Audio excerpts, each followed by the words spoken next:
Good morning, Facebook. Oh gosh, that's what I look like. Okay, well, here we are. We are gonna restart this video where I am out at the Fox Island boat launch, right where the bridge is, and I'm gonna explore and show you some of the cool things. Now, I normally take and I kind of go on the right-hand side of the bridge, but today we're gonna explore the left-hand side because why not? I haven't seen it. So let me get rid of my ugly mug and turn it around and show you the pretty scenery that we've got here today. The water's nice and still. You can see the tide is really, really low. So let's go explore. If you want to pop in the comments where you're watching from and maybe how many people are there, that's helpful for us to know. And then, of course, if you wouldn't mind sharing this video either to your own timeline or to other people that you know might enjoy a Saturday morning low tide exploration, that would be great too. That helps us get our message out. And of course, if you're new to Harbor WildWatch, you might not know this, but if you've been here a while, you probably know that our mission is to inspire stewardship. And the way that we do that is by creating learning opportunities. Now, during Corona, this has been a little bit tricky for us, but we've adapted pretty well to all online format. So we're taking advantage of the low tides that we have during the spring and summer when we normally would be out doing beach walks and hosting camps and having touch tanks and opening up our visitor center. And instead, we're bringing you videos from all around. We've traveled to some pretty cool locations, and you can find all of our videos on our Facebook page or on YouTube as well. So I've made it all the way down to the edge of the shore, and our tide is still going out for about another 40 minutes or so. So we've got some time for this water to recede and kind of give us an even better view. Now, I like cloudy days at the beach because I know the animals don't suffer quite so much because it's not so hot, but the glare is a little bit hard to see into the water. So I apologize for that. I'll do my best to walk around slowly, but I'm gonna just carefully walk along the edge here, and what we'll probably see is little fish that swim. Can you guys see that? There are tiny little fish here. Most of them are tide pool sculpin, but they move so fast it's honestly hard to tell. And there they go. So they shelter right at the edge of the tide. They basically let the water push them out. And that's a really great strategy if you're a tiny little fish trying not to get eaten. The larger fish are not going to go that close to shore. Larger fish would be threatened by predators. These little fish, their only predators are going to be coming from the water. The big birds and gulls aren't going to be too interested in them. And then if we look out at the water surface, it's really still today, so we can see any ripples that are caused are from animals. So it's not uncommon this time of year to see lots of fish jumping. There are salmon. King salmon are returning to their home streams, and so they're kind of getting their very last meals out in the saltwater right now. And already I'm starting to see some generally kind of low tide animals. So we'll check out this one right here. This is a leather sea star. There is another one right there. And we're about to see 200 of them. They're everywhere on this beach. At least they are on the other side. And I'll just carefully lift this creature up so that we can talk about it a little bit. So, a really great find. This is a sea star that's thriving.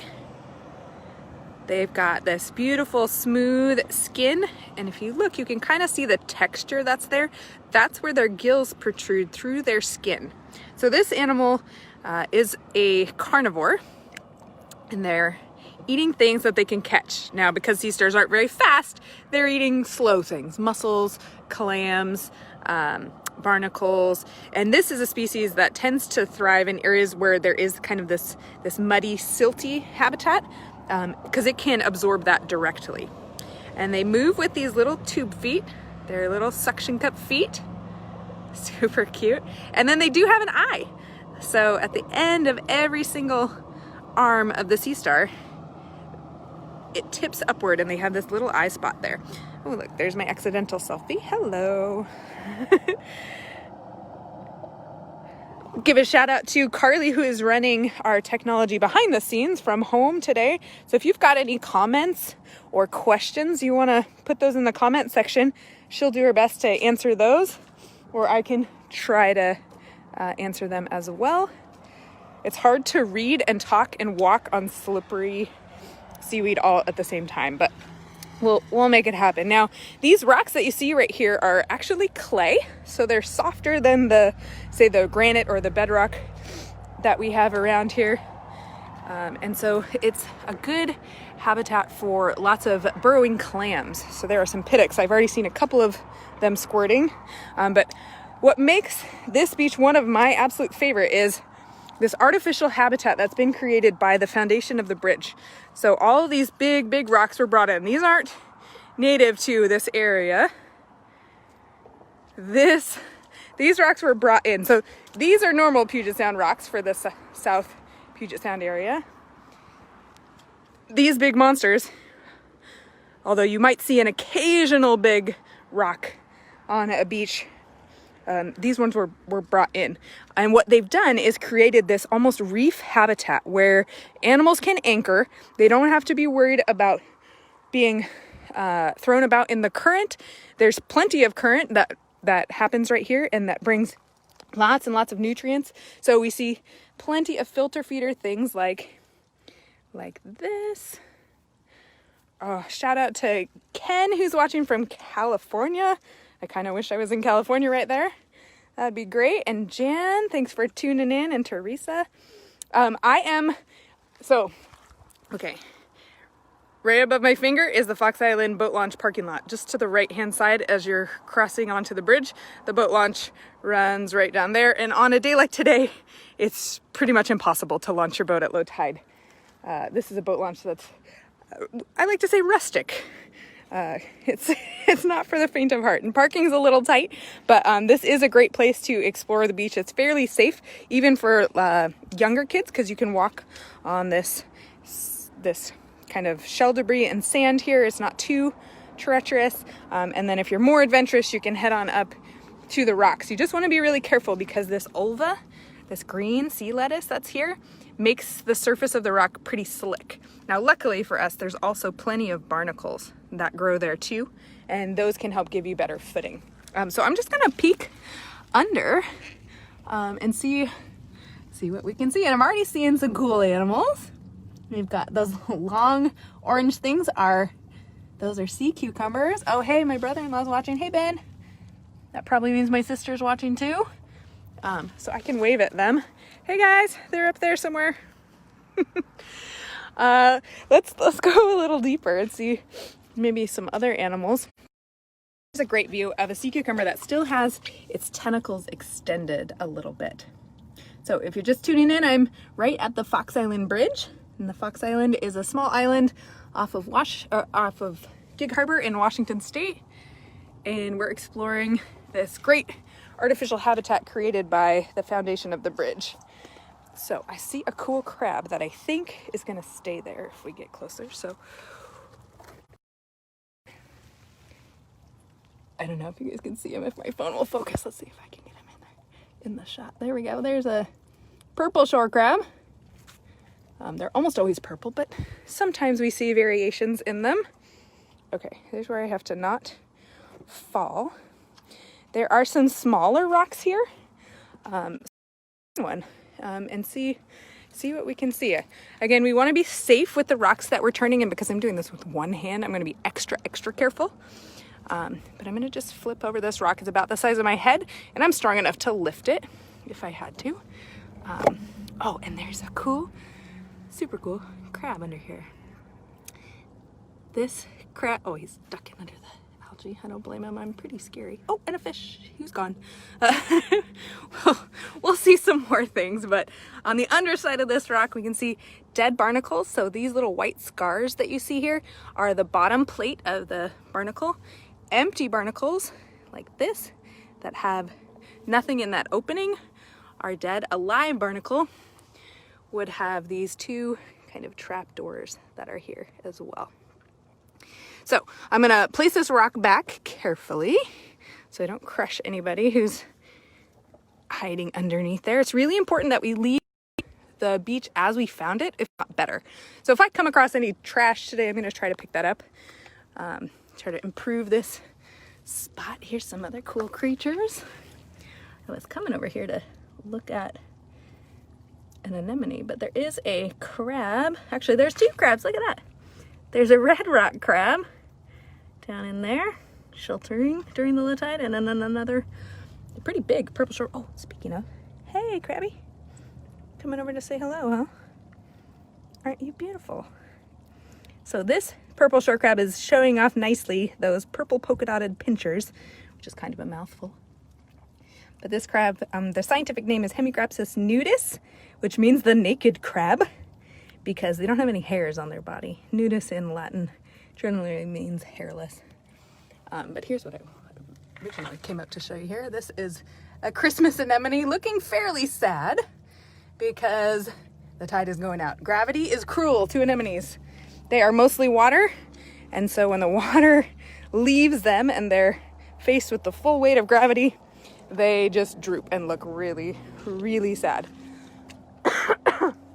Ooh, here's a big crab. Let's get it. Oh, there's two crabs here. Okay, this is cool to talk about. This is a red rock crab, and the male is the larger one, and he's cradling a smaller female. Normally he'd be cradling it within his two pinchers, but he's only got one. So this crab has led a rough life, somehow lost his right pincher, and he's cradling that female. What that means is that female crab is about ready to molt, so he can smell the enzyme that she uses to get out of her shell. Oh, there's a fish right here. Can you guys see that fish? It's a tide pool sculpin. Okay, he's super cute, but back to the crabs. So what'll happen is the female, when she's ready to molt, to shed her skin, then she's receptive to a male crab and can have her eggs fertilized. And so this crab, he's gonna hold on to her until she molts. He'll fertilize her eggs, and then he'll hang on to her, hopefully, for a couple more days to try to protect her while she's in her most vulnerable stage. So when they molt, they're without their hard covering for a minute. Now, you have to have good vision to spot the kelp crabs here. They're very well camouflaged.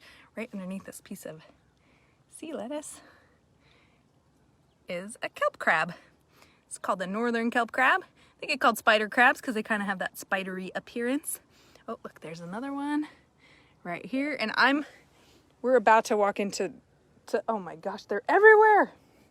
Okay, there's one right over there. There's two more on that rock there, and more. Wow, everywhere I look out here, there's kelp crabs.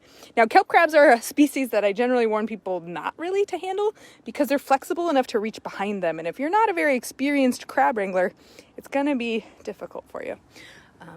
But this is a great view of the feeding tentacles of an orange sea cucumber. Their mouth is in the center, and each one of those arms will scrape through the water, picking up plankton, and then they shove the whole thing into their mouth. It's kind of like me eating popcorn, just hum, hum, hum. Here's a good view of one right at the surface here. And they come in this bright, bright, almost fluorescent orange, or, oh, the glare is awful, or this kind of more maroon color. I'll try to block with my face. Anyone who's watching me like from a distance is wondering, what in the world is she doing? Some sort of contortionist act on the beach. But yeah, these cucumbers, they benefit from these large rocks. We don't see these on sandy beaches. There are cucumbers that live on sandy beaches, but not this species. These ones like to be anchored. They like to be in rocks that aren't gonna move and turn and shift and crush them because they're soft bodied.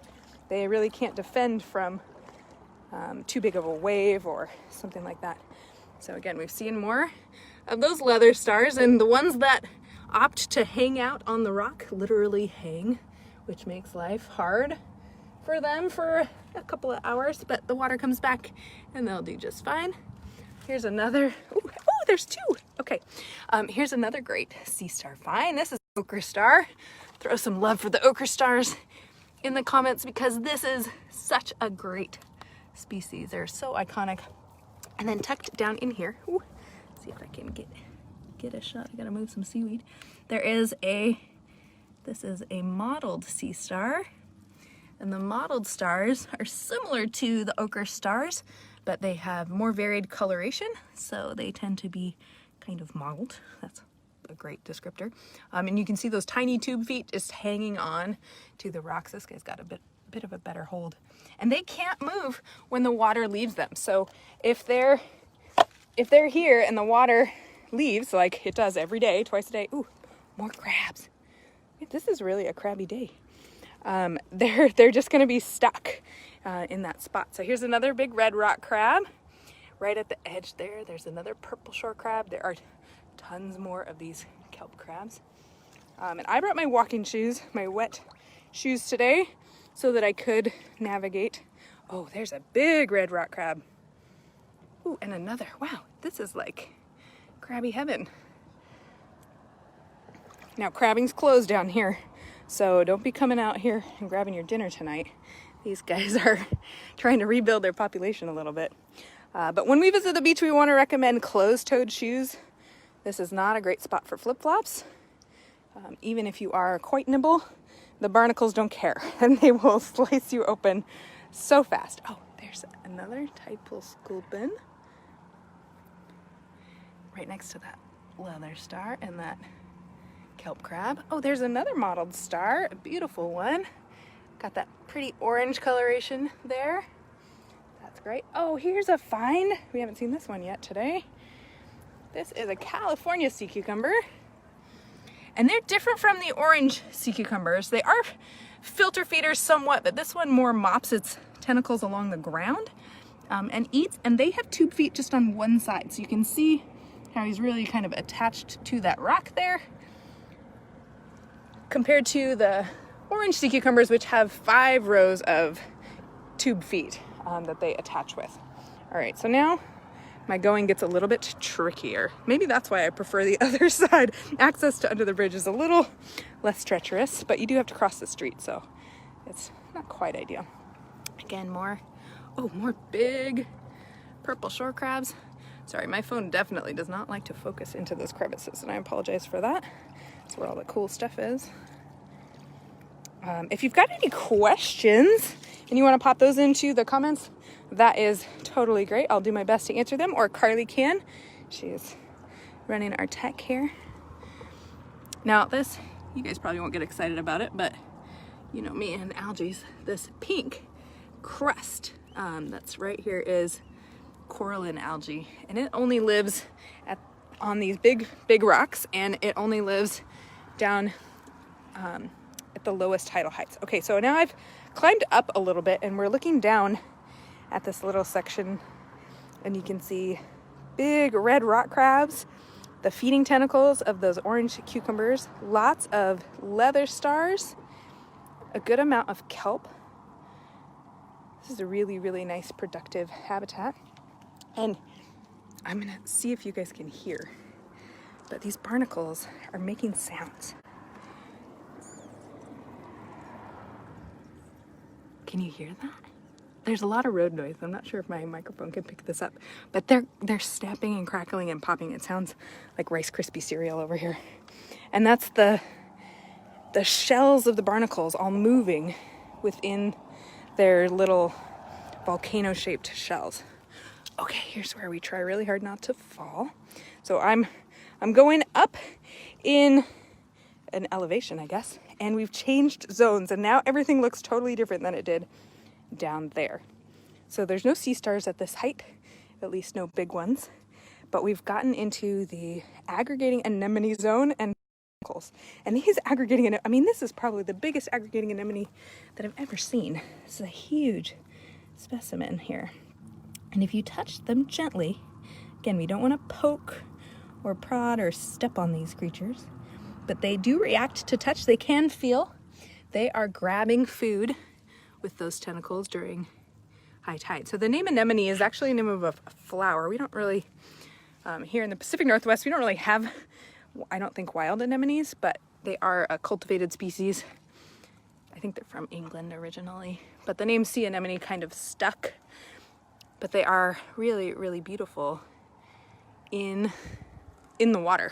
When they're out of the water, they kind of close up and they look like little green butts. But when the water comes back, they open up and they have these pink flowery tentacles. They're just gorgeous.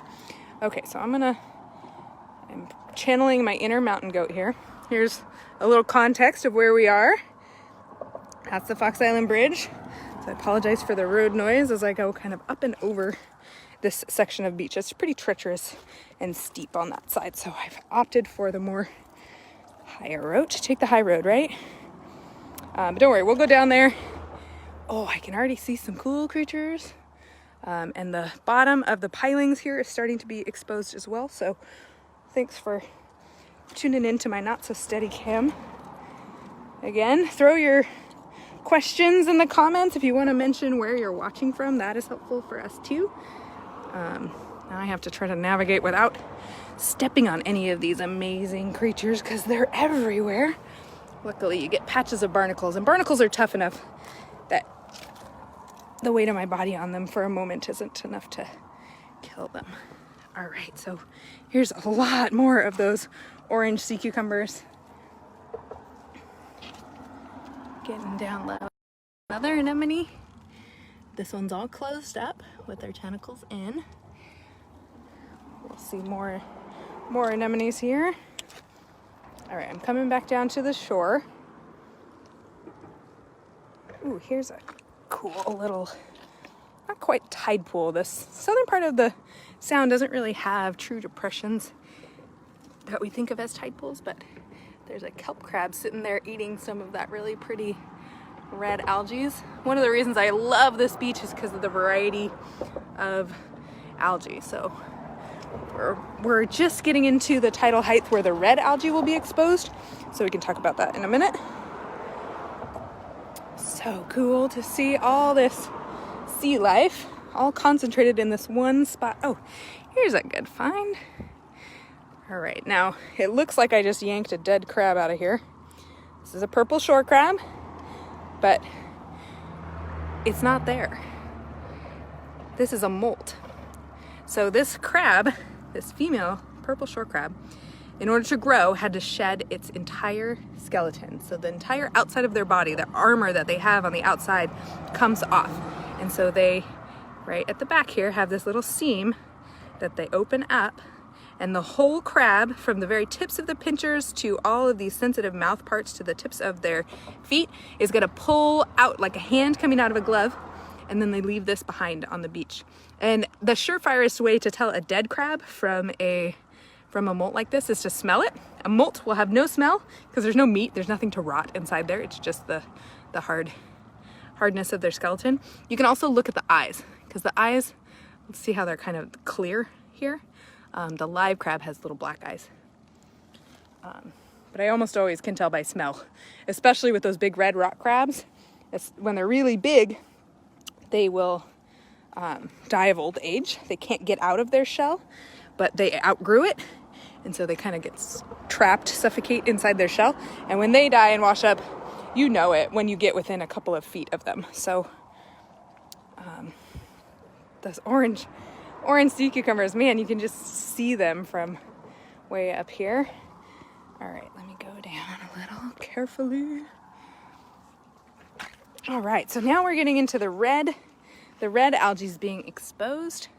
So you can see this really cool types of seaweed. This is Turkish towel.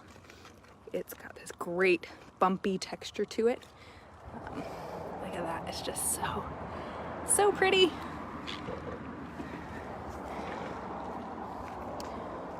All right, oh look.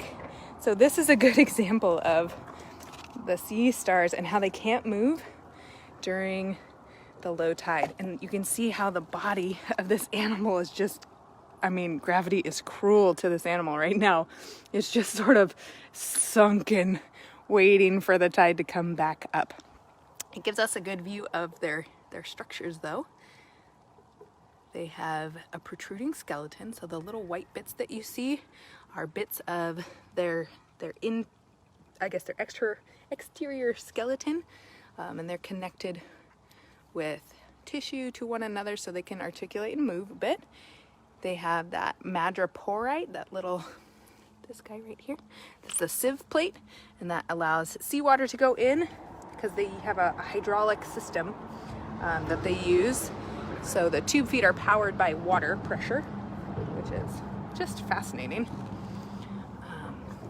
All right, let's see. Ooh, this is, I think, a rock that I can safely turn over and show you. Oh yeah, so here's some porcelain crabs. These are the thick clawed porcelain crabs. We also have the thin or delicate porcelain crabs. There's some red rock crab juveniles. They have kind of an interesting pattern on their back when they're juveniles. That porcelain crab there is really cool. You can see they have a long antenna. They're not a true crab. Oh look, our cucumbers are peeing. No, they're just trying to shrink down. They're like, hey, what happened? I thought we were attached here. All right, we'll let you guys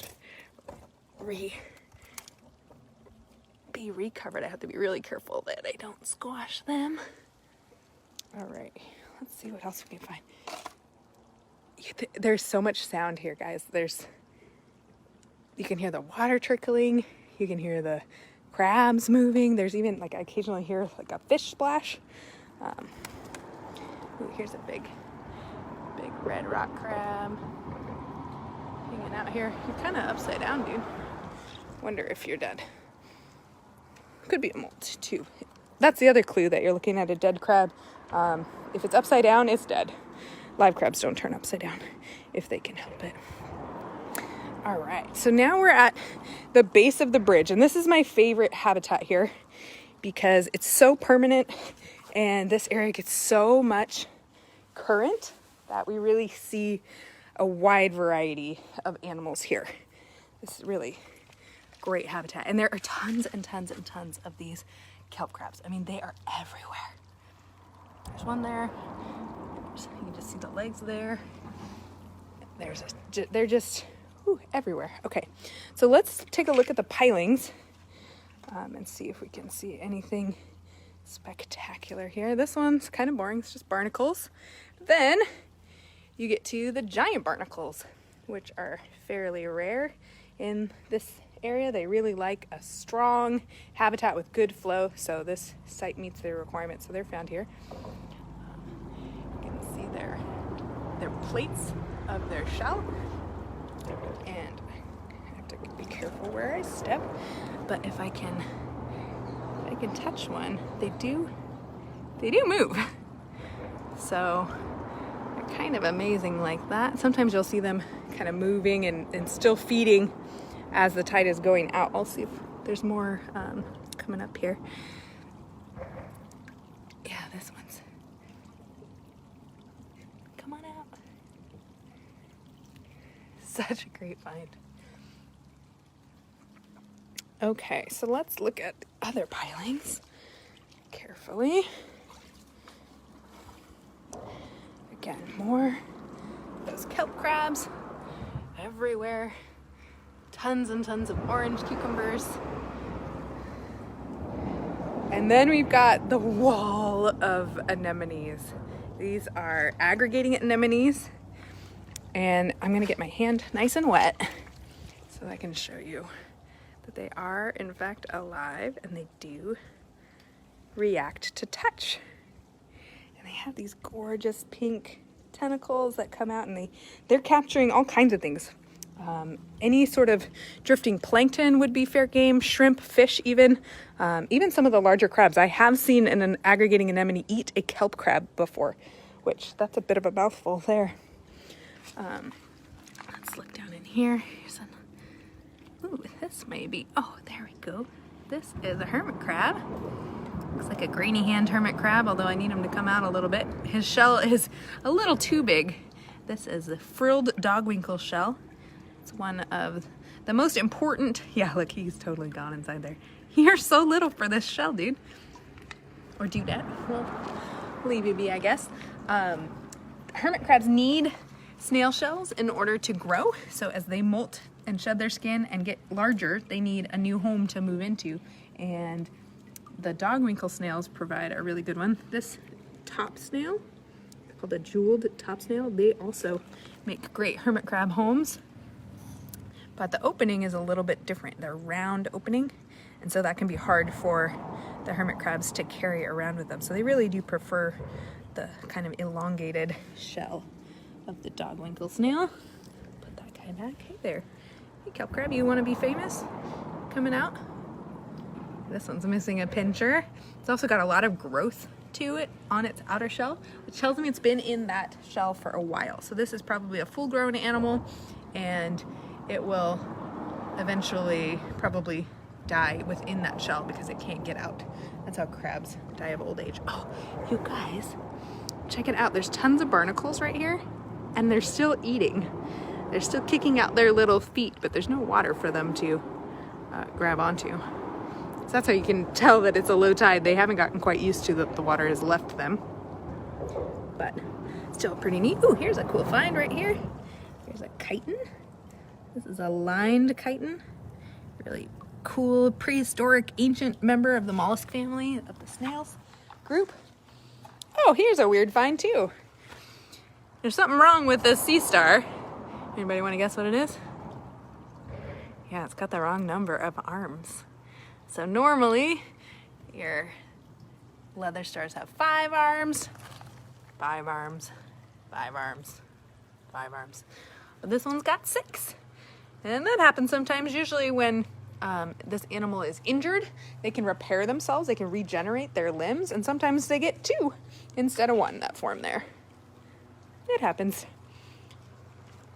They should not be confused with the 6-rayed star, which is a species that as a whole has 6 arms. This is one of my favorite algae. This is iridescent kelp. It's really pretty when it's underwater. It shines kind of blue. Oh yeah, this one you can kind of see the blue sheen on it. It's a gorgeous one. There's some more of those snails. Lots of top snails in here in these cracks. All right, let's keep going. Look at this. Oh, here we go. Here's a giant barnacle who might show us his feet. So they eat with their feet. They have 10 legs. They kick out into the water. They're related to shrimp and crabs, which a lot of people don't realize. And this species is edible, although it takes them such a long time to reach this size. It feels kind of like a shame to eat them. It takes years and years for them. Here's a beautiful Okra Sea Star. And then we'll go investigate this little kind of stream area. Oh, here's a different kind of anemone. This is called a moonglow anemone. They're really common down in the sand. Look at this one. Oh, there is something on my foot, and I don't know what it is, so I'm gonna just move it, because that is an unnerving feeling. The last time I was at this beach, I had some crabs nibbling on my toes. Didn't hurt me, but sure tickled. Again, lots and lots of these kelp crabs just everywhere. And then more aggregating anemones. I'm gonna pet them again because it's my favorite thing. Look at that. Aren't they great? All right, so we're fully under the dock now, seeing more stars, more ochre stars and leather stars. Got a little bit of a wave action from a boat that just went by. Another. It is an ochre star, but they are almost always purple around here in the South Sound, which is weird, but you know, out on the coast and down Oregon up to Alaska, they tend to be more ochre, which is why they got named ochre stars instead of purple stars. Pisaster ochraceus is their name. But yeah, we've got a gull over here who is lunching on something. Ooh, maybe a crab, it looks like. Hard to tell. It's always a good idea to pay attention to what the birds are doing because they often lead you to wildlife that you would have otherwise missed. See, really pretty great algae and seaweed here. More of these Christmas anemones tucked into the rocks. I love it. Let's see. I was hoping to find a snail, called a leafy hornmouth. They're found around here. You just gotta kind of look carefully. Oh, hey there, crabby.